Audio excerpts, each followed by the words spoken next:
Welcome everybody back to Boost Motion, guys. And today we're going to talk about the top 10 dissatisfying vehicles of 2023. But we still just started the year. I don't understand why would they talk about this. But anyways, we're going to go to this article. But first thing, shout out to my Boost Motion family. Thank you guys. I know you already hit the like button. Thank you guys for your support. And if you're new to the Boost Motion channel, I am Boost in Motion. I'm a Nissan Infiniti enthusiast, car enthusiast, and I report the news. So this article actually comes from Jalopnik, and they're actually rating a Consumer Reports that pretty much based on you guys. You guys gave your opinion on the top 10 most dissatisfying vehicles of 2023, even though it just started, which doesn't make any goddamn sense. But we're going to quickly go through this vehicle. And also, I came out with the video Consumer Reports top 10 most satisfying vehicles of 2023. So, guys, definitely go check that out. Hopefully, I put the link above, or it's probably the last video that is before this one. All right. So, let's go. Let's not make you guys wait any longer. All right. First vehicle, Kia Forte. I didn't even look at this list yet. I want you guys to know I'm doing this off the head. Like, this is going to be fully off the head. See, look, I even gave it away. Nissan Altima. This is going to be fully off the head. Because I think this list is going to have a lot of four-door vehicles that are pretty much eco cars, that are the A and B cars. Because they're not supposed to be satisfying cars. They're A to B cars. So, a Kia Forte. Right? Quickly, we can't help but to wonder if the dealer's experience is part of why Forte makes it on the list. Forte isn't the most exciting car in the world, but overall, it's a good car. It could be more comfortable, sure, but it doesn't seem that bad. This is a Consumer Reports list, guys.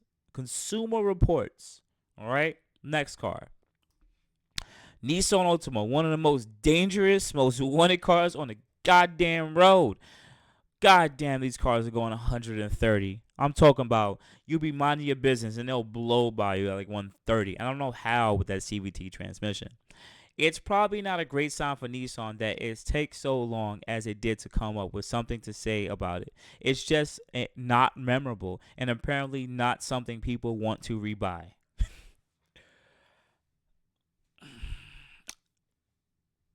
That's it. That is it.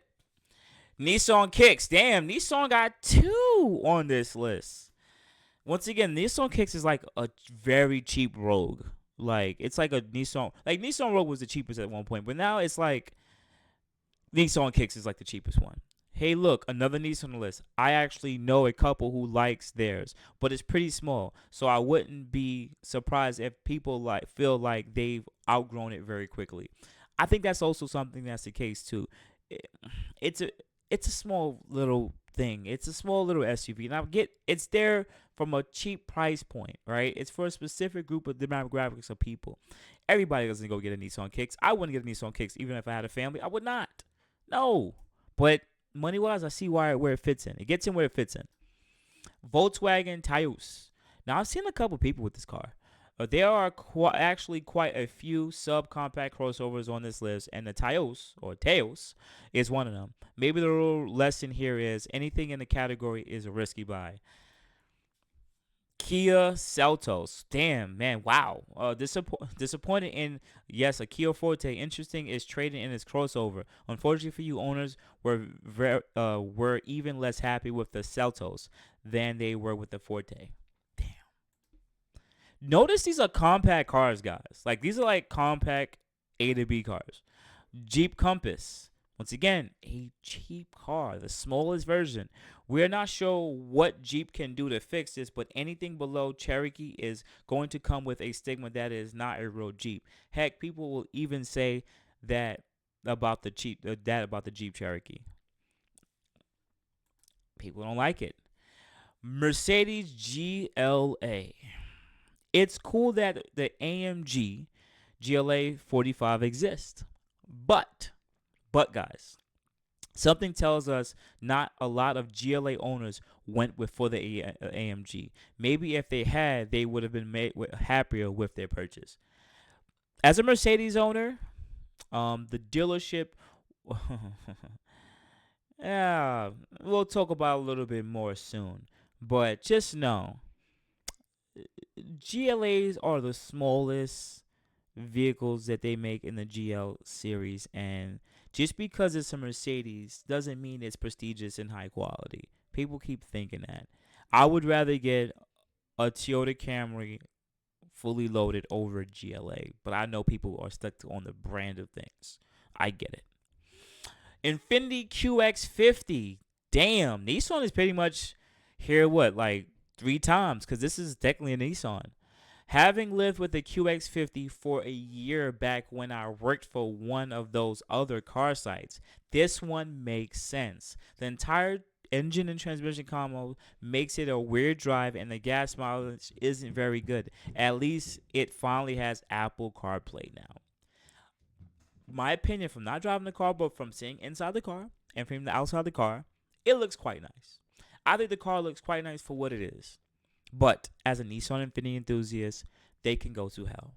They can go to hell. This car comes with a 2-liter VC turbo motor. Pretty much, it is a variable compression ratio motor. It comes from a low compression to a high compression ratio motor, which in theory sounds super dope because depending on the compression ratio, it depends on how much power it makes. But when it goes to a high compression, it pretty much makes more horsepower. Like, I think it's a little over 200 or somewhere around 200 horsepower or something like that. Close to 300, I think. It's somewhere right around there, right? But then when it goes to a lower compression ratio motor, it makes less power, which is supposed to save it more gas mileage. And theoretically, it does not. And then Nissan said, hey, listen, we need to add some kind of transmission to this, right? We need to figure this out. And because Nissan said, yo, let's just take the CVT that's just sitting over there in all of our Altimas and Nissan Kicks, let's put that in this and let's make this a thing. And it was trash. A CVT motor, a CVT transmission that just goes with a motor that's variable, that's a VC turbo. And it's a turbo motor, 4-cylinder. It sucks. It sucks. Every review I've seen, it sucks. They did a terrible job. They should have put a VR30 motor from the Q50 Q60, or even yet, I'm going to say it on video, they could have put the freaking 3.5 VQ motor that they have in the higher end QX70 or whatever in there. And it would and it still would have been trash because it would have the freaking set. You know what? Screw it. No more energy. Mercedes GLB. Once again, that's another car I don't like. It's freaking ugly. I don't like the look at this car. It's freaking ugly. And no one wants this. These cars are like courtesy cars when something goes wrong with your car. It is surprising to see a GLB did worse on the survey than a GLA, but the GLA is cheaper. So it does have to go. It does have that going for it. But for a few $1,000s more, the GLB, you can get a much more satisfying GLC. GLCs are way better. I would rather you guys get a GLC over a GLB and GLA. I think they need to get rid of GLA and GLB. GLBs are freaking ugly. I don't understand it. Like, the GLB is like the baby version of a GLC. And I don't even know what the GLA even is. It looks like it's your Gender X. I'm just being quite honest with you guys. But last one, Volkswagen Atlas. This one is kind of messed up because I know some people who actually drive this car daily.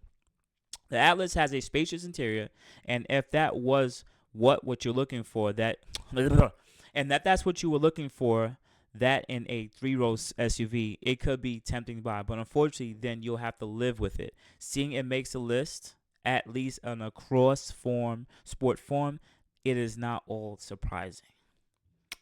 Wow.